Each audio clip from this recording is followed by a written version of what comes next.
Steel പ്ലേറ്റിലൊക്കെ ഊണ് കഴിച്ച ഒരു കാലം ഉണ്ടായിരുന്നു.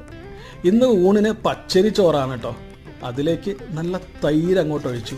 പിന്നെ പാലക്കാടൻ അരിക്കൊണ്ടാട്ടം, ചെറുതായി മുറിച്ച നമ്മുടെ പപ്പടം, പിന്നെ കൽപ്പാത്തിയിൽ നിന്നുള്ള കണ്ണിമാങ്ങ അച്ചാറ്, കോവയ്ക്ക മെഴുക്ക് വരട്ടി, പിന്നെ ഒരു കഷ്ണം ഓംലെറ്റും. ആദ്യം ആ ചോറും തൈരും കൂടെ കുഴച്ചങ്ങ് കഴിച്ചു. തൈരിന് നല്ല അസല് പുളിയായിരുന്നു. അത് കഴിഞ്ഞിട്ട് എൻ്റെ ഓൾ ടൈം ഫേവറേറ്റ് ആയിട്ടുള്ള പാലക്കാട് കൽപ്പാത്തി ഗ്രാമത്തിൽ നിന്നുള്ള കണ്ണിമാങ്ങ അച്ചാർ. ഇത്രയും നല്ല അച്ചാർ ഞാൻ വേറെ എവിടെ നിന്നും ഇതിനു മുമ്പ് കഴിച്ചിട്ടില്ല. എനിക്ക് ഒരുപാട് ഇഷ്ടമാണ്.